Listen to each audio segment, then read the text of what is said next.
In this episode of the Dr. E Show, we explore the fascinating and some say controversial topic of Breatharianism. This idea that some people, such as certain yogis or Qigong masters, may be able to cultivate such high energy states that they can go for long periods with little or no physical food. Full disclaimer, this episode is not here to suggest anybody stop eating. Please do not engage in prolonged fasting without careful research and preparation, safety precautions, and professional supervision. This show and our community is all about making smart, healthy choices, taking personal responsibility, and creating well-being on all levels. So please, always, safety first. Hello, this is Dr. Edith Ubuntu Chan. Welcome to the Dr. E Show, a show exploring the frontiers of our human possibilities in areas like health and wellness, science and spirituality, quantum biology, and conscious living, so that together we can awaken the best of ourselves and create our most joyful and fulfilling lives.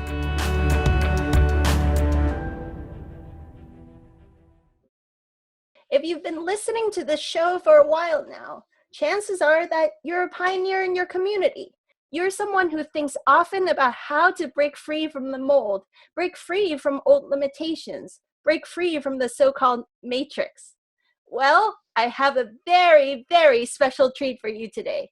Someone whose life is the very example and embodiment of this kind of freedom. So, please close all your other apps and turn up the volume because my guest today is world-renowned Qigong and meditation master, Elitom El-Amin. Elitom is perhaps best known as an American trailblazer in something called Breatharianism, or pranic living. He has mastered the art and science of living directly on Qi, light, or Prana, without the need for physical food. Full disclaimer, this interview is not here to recommend anybody stop eating, of course. So please do not engage in prolonged fasting without careful preparation and professional supervision. Instead, Elitom's example and teachings open us to brand new possibilities in the magic and wonder of life. Today, Elitom travels all around the world sharing his unique blend of wisdom, healing technology, laughter, and humor, bursting hearts and minds open everywhere he goes. So, please help me in welcoming the author of It's Okay to Be Healthy and Human Photosynthesis 101, the man who has the most awesome and infectious laugh I have ever heard, the one, the only, Elitom El-Amin. Yay! Welcome, Elitom. Hey, hi there. I'm so glad on that great introduction you gave. Yeah. I'll do my best to fulfill.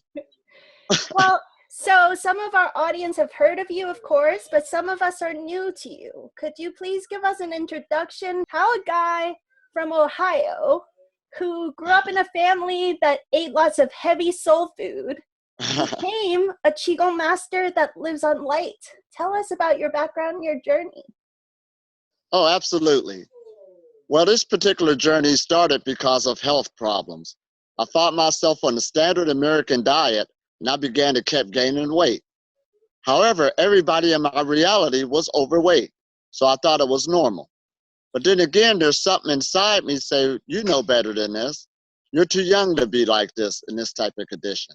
Yeah. So I began to really worry about my health, and my health really felt bad. Then one day a man just walked up to me, because this is the universe.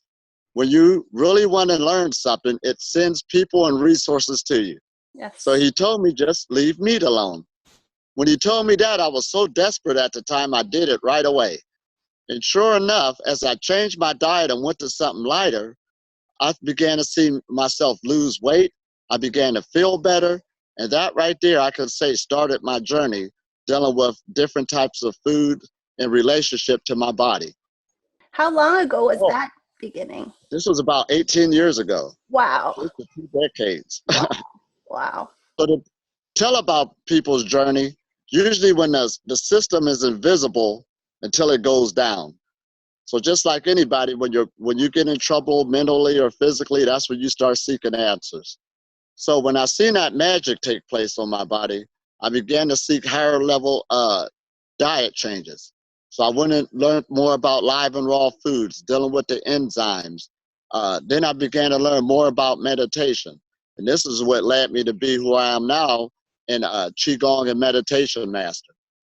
Of course, everybody, they learn the little things about the energy centers, the chakras, but then it's about taking it seriously, really putting it to work for you.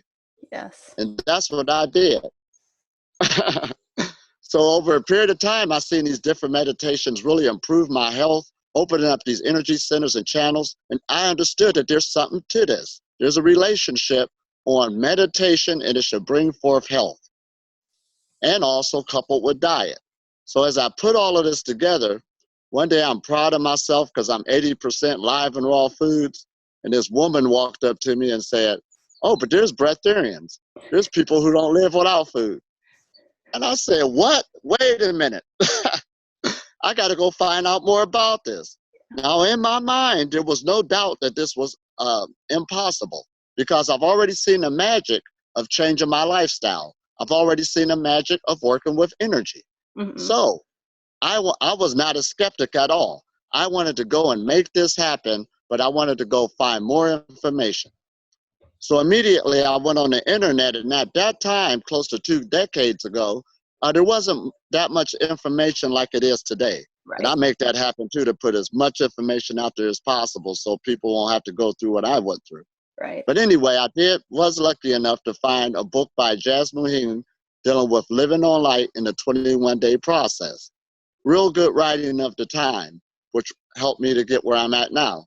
So anyway, as I read the book and really got into it, the only difficulty I had was due to my life at the time, just starting a job, getting married, I could not take 21 days off. Mm-hmm. Oh, what am I going to do? Mm-hmm. But I remember, by me putting this application in diet, seeing these improvements, me exploring energy work, the different forms of it, dealing with the energy centers, chakras, nadis, really learning all of this and what this is about, I realized that I have access to energy, it's free, and with will and dedication and the right knowledge, I can make this happen. So I took the process of actually lightening up my diet, bringing in more energy and chi within the body in my lifestyle, not overdoing it, not starving yourself, really going deeper into listening to my body. Mm-hmm. And each stage I went to, the way the indication you're bringing more energy into your body is by your health. That's an indicator. Mm-hmm. You shouldn't go backwards. You shouldn't look anorexic. You should be able to get energetically stronger, physically stronger. Do you understand? That's so good. This is in preparation of the 21-day process. You started just really focusing on optimizing your energy system first before you even entered the 21-day process. Absolutely. Yeah. Because the thing about that, seriously. Yeah. Oh, exactly. And some man just asked me yesterday about the 21-day process versus the process I was just telling you about lightening up your diet. Yes. I said they're combined. Because eventually, if you stay on the process of working on yourself and working on your health, you do have the ability, eventually you're going to meet a 21-day process and beyond, because you have the ability to bring a higher light quotient into the body where you will eat very less or none at all. Now, for those who don't know what Breatharianism is, or it is new to them, it's not about leaving food alone altogether. And actually, food is a small aspect on what we're talking about, on bringing more light into the body. Mm-hmm. A breatharian is basically a person who has worked towards living a stress-free life, physically, emotionally, and mentally. When that stress leaves the body, it automatically brings more light into the body. And what we mean by that is because we are part of nature. Your body is self-sustaining. And once you become more in alignment with nature, it automatically, naturally will bring more light into the body. And by you knowing that you can take us to that direction now, before we didn't know. So there was this roof on us. But now you're saying I can bring this in for my health, wellness, and well-being, and it will better your whole life. And the indicators you'll see is better health, mental clarity, and you will actually be happy because health, light, and living on prana is all happiness down the board. And that's usually what human beings seek in order to live a good life. Wow. Okay, so you created a really powerful foundation of taking beautiful care of your health. You are already raw, most 80% raw, 100% vegan. Right. And Absolutely. meditating lots, taking great care of your health before you Absolutely. started the And 21-day process. before I even started it. And due to the group I was with a Hebrew group at the time they kept the Shabbat, and in their policy, it was fasting once a week. So therefore, I also had that in my lifestyle. Now, to tell you about that, when people call me now about what should I begin, where should I do, I tell them immediately to fast once a week. What that does, it works discipline within the mind. Try to keep a set day. And usually when you come in just fasting once a week in your lifestyle, at first it's hard, start where you're at. But over a period of time, your body will get used to that new cycle, and you'll find yourself not eating, not drinking, going through a whole day, and it become easy.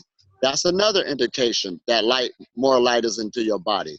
So we do have a body intelligence, and we are creatures of habits. When you start developing a new habit, of course, it always starts out awkward, but over a period of time, that habit becomes easy, simple, and then you can work on taking more days. Too many people find out that you can live without eating, or they'll learn about it, and they want to immediately take all these big days like they're going to become a breatharian. It does not work like that because it's working on a physical level, it's working on us emotionally, on a cellular level, cleaning out old traumas. This is all part of the process. Not eating is a byproduct of you're working on your emotional and mental condition. Yes. Hallelujah. Thank you. Yes. A lot of people have to understand this because I got to say this, the last 21-day processes, and I'm not stepping on nobody's toes, have been kind of failures at the time because people were just coming and focusing on the food aspect, and they were just doing fast, prolonged fast, wondering why they're not being sustained by the forces. Yes. That brings up controversy because what it does is say that there's something wrong with the process. People are lying. But you got to keep in mind that our bodies does not lie. Our bodies always tell the truth with nature. Even lie detector tests and psychologists will tell you this. Yes. So the body matrix is always telling the truth on how it's coordinating with nature. Mm-hmm. So when you start working and aligning this body matrix, it will naturally bias nature, because that's what it does, bring more light into the body. This is what it's all about. Really deeply working on ourselves and trusting yourself, because the truth is in us. Wow. Okay. So then you went ahead and did the 21-day process, which traditionally you take 21 days off completely to do this prolonged fasting practice. But you couldn't do that. You were newly married. You had a little kid already at that time. Absolutely, yes. To provide for your family. So you worked a normal life. That is amazing. Yes. While you did the 21 days. Oh, absolutely. And see, some of the things about it, when you take on something new like this, let's just go back to when I became a vegan and left the meat salon and I began to lose weight. Yes. I lost like 20 pounds, went from like 190 to 170, which was normal, which was good in the eyes of the medical profession and myself. Mm-hmm. But the people around me back then, due to that was different, said, you lost too much weight, you're sick. Because in their reality, that was not supposed to happen. So you always would get something on that type of level. So even when I brought more live and raw foods in, people's belief system is you only could get B12 and B6 from eating meats. But right now, that's from a couple decades till now, it's become a reality more and more across the line. We defeated that. But even when I want live and raw foods, I lost like another 20 pounds, kilos. I don't know how that's converted. I'll get it one day. But anyway, I was still normal to the live and raw community, but for people around me, oh, you lost too much weight. They had to get used to seeing my new pattern. Once they got used to seeing it, now they say he's healthy. But it took a while when that new vision or that new body that you brought out, sort of like carving a sculpture out of a tree, oh, something's wrong with it because people didn't see it before. Now I'm down to 120 pounds, which is amazing. Still in my BMI from 190 to 120, and I'm food free. The body, the way you know it's getting more prana in the body, you will gain more energy. Therefore, you'll sleep less, and therefore your weight would become stagnant, where it won't go no lower. Mm-hmm. That shows you how much light you're bringing into the body. Those are indicators right there. Mm-hmm. So how do you deal with your own doubting thoughts as you go through the transition? Because you're kind of like straddling the old world and the new world, and sometimes you have doubts. Is this really working?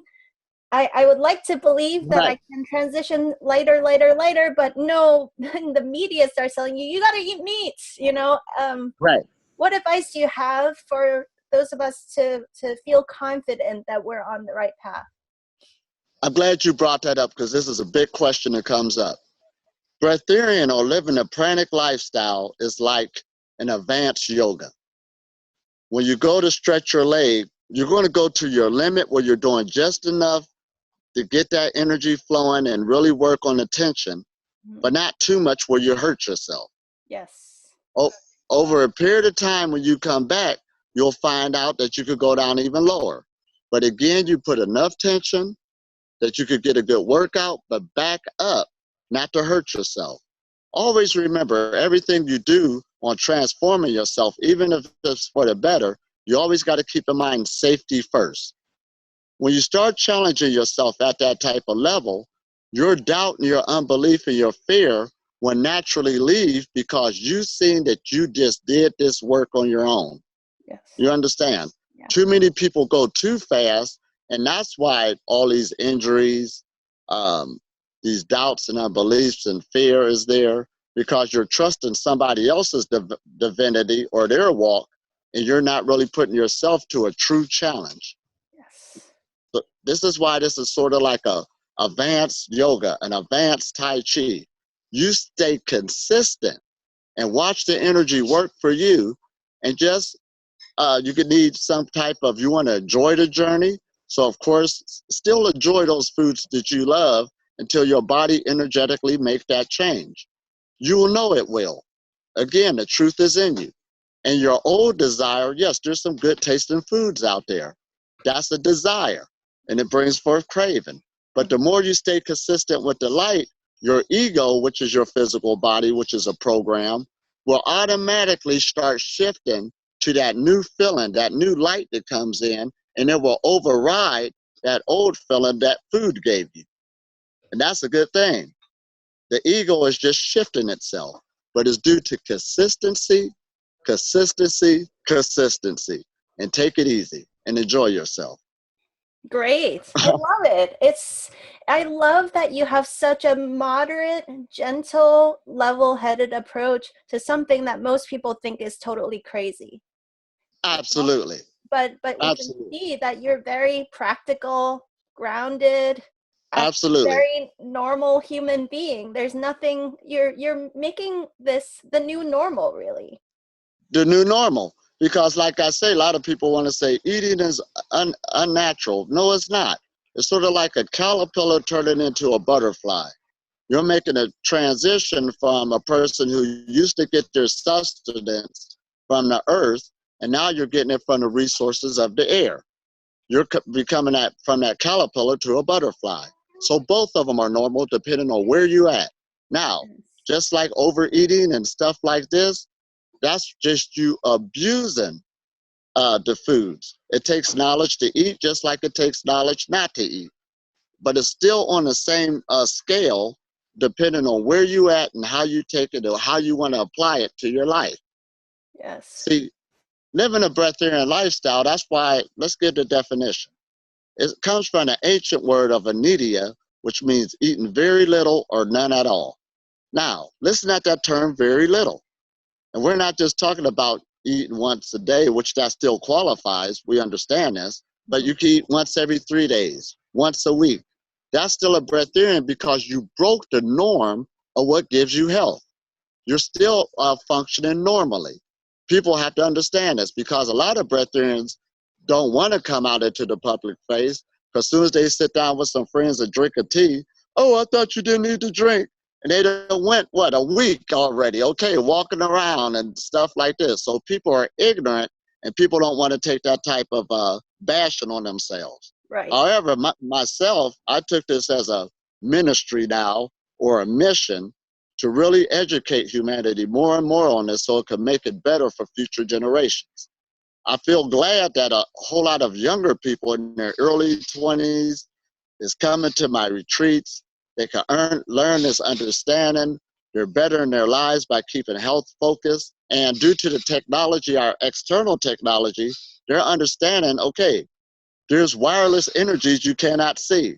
Not only we're dealing with the devices and equipment we made, our bodies is dealing with it. It always been here. This is what we call spirit. This is what you're working on. So it's a lot of fun for them when they can start doing energy work, making chi balls, healing themselves. Now keep in mind, healing yourself. That is a powerful step right there. Don't jump in, I want to be food free if you can't even heal yourself from your present state you're in now. Do that first and learn your power. Grab back your power. And Breatharianism is just a product of energetic health. It's on the same line. You're just taking it to another level. That's all. Before it had a roof on it because we didn't know this other part. But now, since you know there's another part, you can bring health to its absolute manifestation. Because this is, like how we say in religion, the temple of God. Of course the temple has form. It has, discipline to it. But it's also filled with light. It's filled with a light being. You're manifesting this on the planet. You're living it. You're feeling it. It's a feeling. And it feels good. And it will outweigh your old habits if you stay on this path and it's fun. Tell us about the fun Absolutely. part, because that's what I feel I love the most about you is that you're fun, you have this awesome laugh, you joke around, but also you're like crazy serious and just crazy committed and so consistent on this path. And it doesn't look like Absolutely. discipline. It doesn't look like discipline in the old sense of word. It just seems like you are aligned. You're aligned, Right. and that energy just flows and keeps moving you forward. You put in the work and the hours, but it doesn't look like work when we watch your videos and your teachings. Oh, absolutely. Now that word discipline sounds so rigid, Yes. so hard. Yeah. And what we're saying is, as you start out creating new habits in your life, there's always that challenge. So let's use the word practice. You're putting a new practice into your life. And it does take effort at first. But over a period of time, that discipline on that practice becomes part of your identity. So it's not a hard effort anymore, it's an allowing. In other words, when I do Qigong daily, that's like naturally like brushing your teeth, putting on your clothes. So it's not a hard work no more, it's an easy allowing. And that's the state you want to be in as you're working with delight. So, so the fun part is we as humans like separating things. We got the physical body. Everybody can relate to that. The mental body, the emotional body, the spirit. We separate it, but in reality, it's all one. It's all one. And the fun part is when you're dealing with your thought process, where you're doing goals in life, or you're creating things. Back when you didn't know this knowledge of that you are a light being by your nature, you put in so much effort into doing things, and that made it a drag. And there's a lot of people who never fulfill a lot of things they really like to do. There's a lot of people who will never find their purpose here. And when you're on this path, you start learning your purpose, and you really start having now the time and the energy to complete things you really want to do. That's what makes it fun. And it takes little effort. because our thoughts are electrical, magnetic. And when you put these thoughts out through a clean vessel, you'll see things that you really want to create and do come to you at an instant. And it's really great. This what makes it fun. No effort. You're one, you're in tune, you're in alignment. And this is what start taking place. So of course you don't want to go back to that old lifestyle of so much survival, so much fear-based frequency. That comes with that frequency. This other frequency has a lot of joy, happiness, a lot of ease. And then again, like we said, when you take a lot more stress out of your physical body, your emotional body, or your mental body, that brings more light into the body. So that's actually the definition of a breatharian, a stress-free person. It's awesome. I have a question though. I've noticed myself and a lot of the clients and patients I work with, you know, intermittent fasting is quite popular now. So I know a lot of people in our community are getting great results with intermittent fasting. And that's always a wonderful beginning to all of this. And everybody, myself included, notices that when we fast, we are much more sensitive to energies. And so we get greater results from our Qigong or yoga or meditation, but we're also sensitive to all the negativity going on in the world. And sometimes it's too painful to feel all of that.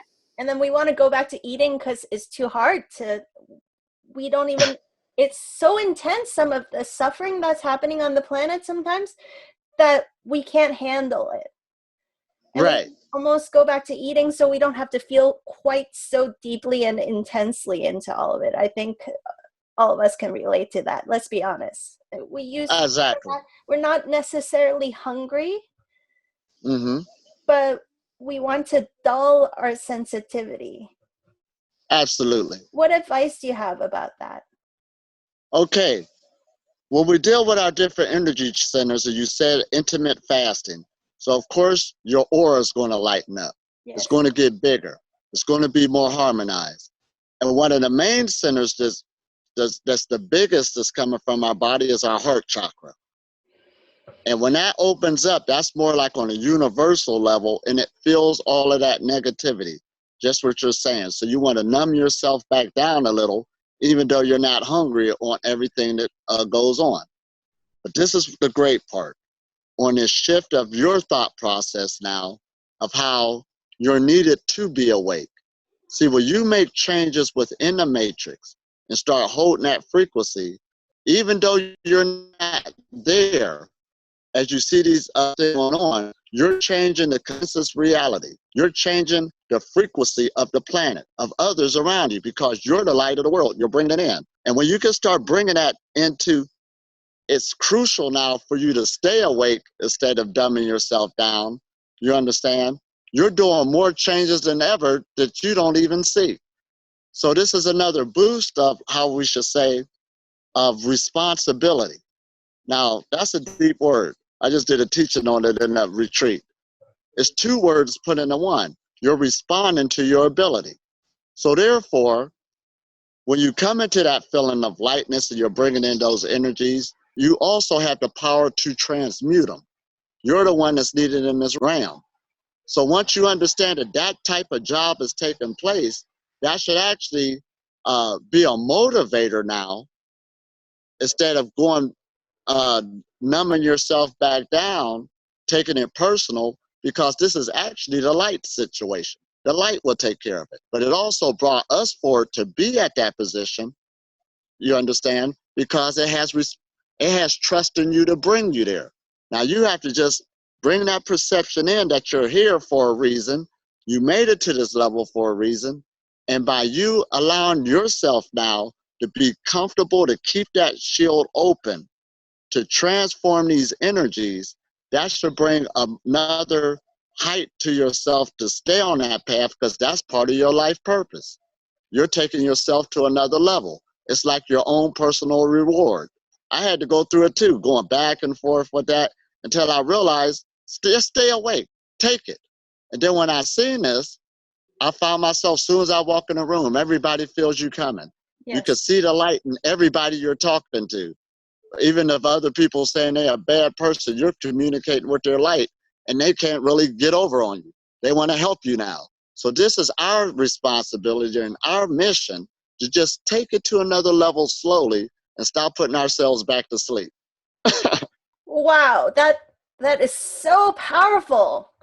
So this allowing life to show us that we're always at the right place at the right time. That if we Absolutely. if we feel something intensely, it's because we are supposed to be the solution, part of the solution Absolutely. to that problem, and don't fall back asleep to be part of the problem again. That's really the essence of what you're Exactly. Because every situation in life is for our growth. This was why one of my great quotes is, the universe is user-friendly. Yes. You're there for a reason. This is your purpose. Wow.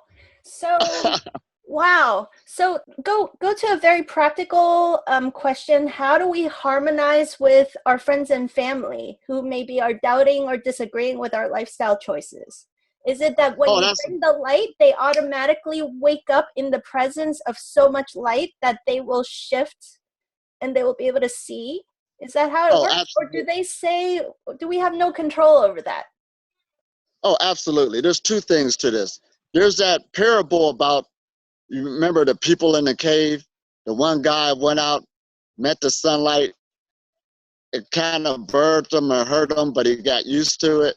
But when he went back to go tell everybody else, they got angry at him, mad at him. So it's the same with us when we learn some type of new enlightenment and we bring it back to our families and friends. We're thinking everybody will be happy, but we meet this opposition. And that's normal because it's new to everybody. They didn't see that before. Then, of course, there's an envy and jealousy that will come up, which is normal and natural because who are you to pick it up before everybody else got a hold of it? So those different emotions come in, and they usually come into anger because it's easier to be angry at somebody than to be envious or jealous. That's why it comes into that other phase. But the way to build this bridge, and this is a mistake with a lot of people who find some type of enlightenment come, you try to force it on the others or try to expect them to go this route. And that's not the right route to take. The right route to take is, through my experience, is just live your life. Everybody already sees you. You do more being a teacher from example than verbal. Yes. People see you. And usually people want to, even if you told them the truth and they won't do it, it's because they want to own it for themselves. Yes. That's just normal. They want to feel that they found it. So allow them to do that. And even being a breatharian or living on prana, you always can be that. There's times, try to find a barrier where you still could be with family and friends, enjoy foods with them when necessary, you understand? Because when you leave that situation, they still in that other cycle of eating, but you can go clean out in no time.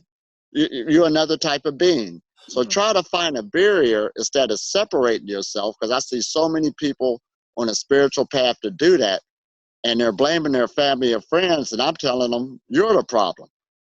Straighten out your own problem and learn how to be more sociable and build that bridge, because it's up to you. And you will gain a lot more people in your favor over a period of time. I even went through a situation where I thought everybody in the family was really against me, and come to find out to other people, they were bragging about me. Yeah. Sometimes they won't tell you, but the formula is just live your light. They see you already. That's called the silent ministry. And then when they do have a question, they'll come ask you because they know you're representing that type of angle within your life. Because when you're dealing with information, let's take veganism. It once had a real big challenge in its society once upon a time. Now you got McDonald's with a vegan burger. It took time for it to get there. Yes. Right. So it's just like the other wave of these things. Even the B6 and B12, we only could get it from meats. You get on the internet now to show you all these vegetables, all these fruits that have it. The opposition is coming down. Yeah. Now when we're dealing with prana and breatharianism, especially the way I explain it, when a person comes to me, even if they are what you call that, a critic. Critics are good. Or, you know, a person is doubting. Once it's explained, they come out of there saying, no doubt, I see it. It's Yeah. the way it's explained. It's the way we deal with people. And a good thing about this, it has a method to it. You get this method to a person, they can work with the light themselves, and there's no doubt. You don't have to look at what somebody else is doing. Yeah. Absolutely. It's here for everybody, and this is what's sustaining everybody. Yeah, that's a really good point, because the critics come to us and they help us clarify how it all works, right? They ask us smart questions. Absolutely. Like, wow, if I'm still fumbling to explain it, maybe I don't really understand it. Let me go more deeply into this and contemplate a better answer, and then I learn from that process. So it's always a win-win situation. And that goes back to what we say, every situation is for your growth. So when you see that opposition or those critics coming, it's for you to grow. So they're helping you. Wow. This So should be able to be explained. I think my mind is being blown and new circuitries are forming, and I think our audience also is probably, wow, so many new connections being made. I'd love if we switch gears a little bit. I recently heard you talk about mental fasting. Oh, absolutely. Physical fasting. Can you because our community, we talk, as you've noticed, a lot of our interviews and our different live webinars are about mind mastery. But this concept absolutely. of mental fasting, can you introduce that to us? Well, people usually can comprehend we are what we eat. What you put in your body, they can comprehend that. So when they learn about physical fasting, okay, let me get rid of this toxicity, and it makes changes on the physical body. But one thing for sure, it also gives you clarity of thought over a period of time. So we understand that part now, one that's understood. And like you said, intermittent fasting is really on the rise now. But now mental fasting, that's a whole nother ball game. So now our thoughts create our reality. Sometimes that's a new concept to people, but that's even catching on more and more. Yes. And mental fasting is dealing with the person that you have the most conversations with in this life is yourself. There's always this dialogue going on in our head. And there's always this one dialogue, there's one voice in our head that will take a situation and blow it all out of proportion. You know, the boss want to talk to you today. Oh boy, you're fired now. Your spouse want to talk to you. Oh, their look on their face looked real serious. I wonder what this is about. That's what that voice says to you. So it's that voice, that negative voice, is the one we want to fast from. And what that means is you allow him to talk, but you don't give him no energy. You don't give him no power. And you start training yourself to do that. This is called the mental fast. But this is one of the toughest fasts around. This is actually tougher than a physical fast. You could take 3 days, 7 days, and give yourself over that period of time, do not give no power to that negative voice that's in you, that's overblowing situations. And even when we talked about earlier about the negative things that's taking place on the planet, are they really negative? Because that's the light's problem. Don't give it power or energy. Observe it. Look at it. Don't even judge it. That goes with the territory. And this is the hardest fast it is, because you might go 2 days real good, that there's something that really got you and you're on it, then you got to start over. So a 3-day fast or a 7-day fast could end up being 2 weeks long, a month long. But you're retraining yourself to observe life situations instead of judging it, instead of jumping on a bandwagon, choosing what's good or bad about it. And it's just the energy. That's all it is. It will soon leave us. It's sort of like the media. I call it the blues report when we watch the news. It's good at showing you all the negativity. It's so overwhelming.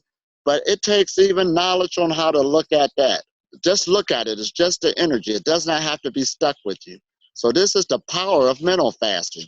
And what that starts doing is, since your thoughts create your reality, everything that start coming to you is good. It's not garbled anymore, because you can tell the difference between thoughts that resonate with you from the ones that don't resonate with you. There's no doubt in your mind, because the answer, the feeling is in your heart.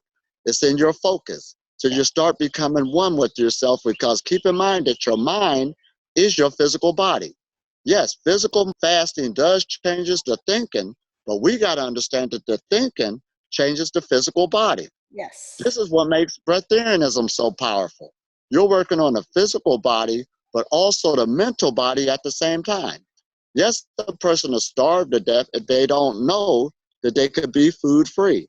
They could do great harm to their body when they don't understand some nutritional things that they need for the body.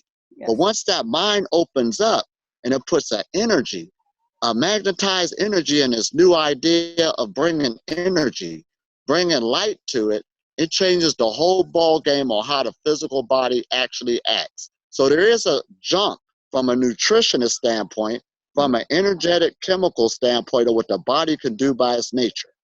And that's the jump. But it deals with this mental mind, this education, letting go and allowing. And it's a whole nother ball game. And mental fasting actually helps with that process.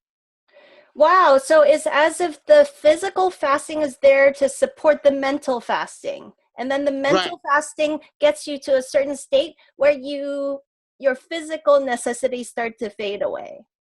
Absolutely. So it's Absolutely. kind of like the physical fasting is just a little baby prep step for the real game, which is all the mental aspect. Oh, and absolutely. Everything kind of happens. So if people can master their mind in whatever way works for them, then a lot of these side effects will unfold naturally. But sometimes eating too much foods weighs your mind down and makes it even harder to do the mind mastery work. And we all met that. And see, you got to bring a balance into that, because we all met that person who has a lovely mind, but they don't care nothing about the physical body. Right. Okay. And then you see the person who concentrates on the physical body, but don't work on their mind. Right. So both of them still run into these difficulties, even though they're specializing in one area. When you could get that balance to work on the physical body and work on the mind and bring them together, you will have better results, faster results, and you'll be a more balanced human being. Wow. So you've been on this journey for 18 years. Can Absolutely. you tell us, is there a typical day? What is your day-to-day life cycle like? You know, how much do you sleep? How much are you meditating? Your teachings, what's your schedule and life like now? There was a time I would have answered this and said, "Oh, I'm normal just like everybody else," but I'd have lost it. I was just here at the retreat I was teaching, and sometimes they got to stop me because everybody got to take a bathroom break and I forget. So it's not normal. And but this is what it deals with. When I wake up in the morning, of course, stretching and stuff like this is natural. And the reason why that's natural is sort of like an animal in the animal kingdom. When a dog or a cat gets up, it stretches by its nature. Yes. Stretching the organs, bringing energy in the body. So that's like natural for me. And how should I say my day goes? Breakfast is not there. You don't think about that. So that's out of the picture. So you're basically have a schedule. Oh my gosh. Lunch is not there. You got more time on your hands. That's basically what I could say. When I go to different places, you ain't thinking about carrying food. You ain't thinking about carrying water. So the day is totally different where you always could think about yourself. Now, for me, a typical day is I'm always working on my projects. Somebody asked me last week, well, what do you do with your time? And I said, well, I'm about to start a retreat. That's a lot of work. You know, and I'm about to go to India here shortly. I got to prepare for that. So for me, I'm busy. Even if I'm sitting down drawing a picture, to me, that's work, or playing my guitar. So you got a whole nother lifestyle altogether. Basically, I tell people I'm living in heaven. When your perception changes and you understand you're living in a playground of joy, of delight, because we're creatures of pleasure and delight, you're living in heaven, basically. You're doing what you want to do. We went to the waterfall yesterday with friends and stuff like this that I met here in Israel. Real nice time. So this is all goes with the package. Everything's here for you, or what you want to do. What do you encounter struggles or challenges or hurdles on your path at the level that you're at? Not really. Life is completely changed from how it used to be. Of course, you have increased stimuli, but it always works out in your favor. So you do live a life in heaven when you get to these levels of being food-free, because those was actually putting blockages on your thought process. It opens up your mind. So like I said before, when you start thinking more clearly and have a positive outlook on life, everything is positive. So if something happens that doesn't go your way, is your automatic thinking like, oh, well, there must be an even better way then? Oh, Is that exactly. how you react to these situations if life kind of throws you a curveball? Absolutely. All the time that happens, and it's for real. It gives you a better route because spirit or energy got so many ways on how to do things for you. Our limited thinking is saying, I should go from point A to point B, but it got 1,000 different ways to get you there. Yes. So when you let go and allow spirit to do this is why mental fasting helps so good. It always turns out better for you, a new direction on where you should go you never thought was possible, and this happens all the time. It sounds like a deep application of just physics, because energy flows through the route of least resistance, right? So, Exactly. So if life is trying to steer you in a different direction, it's because that's going to be better and easier. But sometimes our old thinking is Absolutely. so rigid, And I'm glad you brought that up. perception. Yeah. So I'd love to talk to you for hours and hours. Absolutely. But I know you have to go teach your workshop. So before I ask you our last question, could you tell us how we can follow your work, what new projects you're up to, how can we stay connected with you? All right. I'm glad you brought that up. My website is www.elitomelamin.com. And on that website, I'm always keeping updated on the retreats I got coming up. I got a big one coming up in India here shortly, and also Egypt. I was just in Egypt, and it was a beautiful place dealing with the pyramids, high energy spots. So we're going to have our first Breatharian retreat in Egypt. Going to the high energy points is totally different. So I always keep it updated as I travel around the world, different classes, workshops. I'm on Facebook, but I got a lot of people on there. You could try to get on there. There's always somebody being deleted or deleting themselves also. So you probably could get some room coming on there. Okay. But anyway, just keep trying to follow me through the website. We also got a new package on dealing with sexual cultivation and also using the sun, how powerful it is in our life. And that's a great package we have now on my website that's really helping a lot of people learning that sexual energy is also part of the pranic journey. That's a whole nother lesson within itself. Wow, maybe we can have a separate conversation about that. I'm sure a lot of people would love to learn more. Oh, absolutely. Here at the retreat, I just planned on teaching for an hour, and that whole workshop went 3 hours.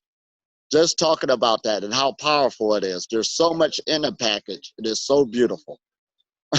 Wonderful.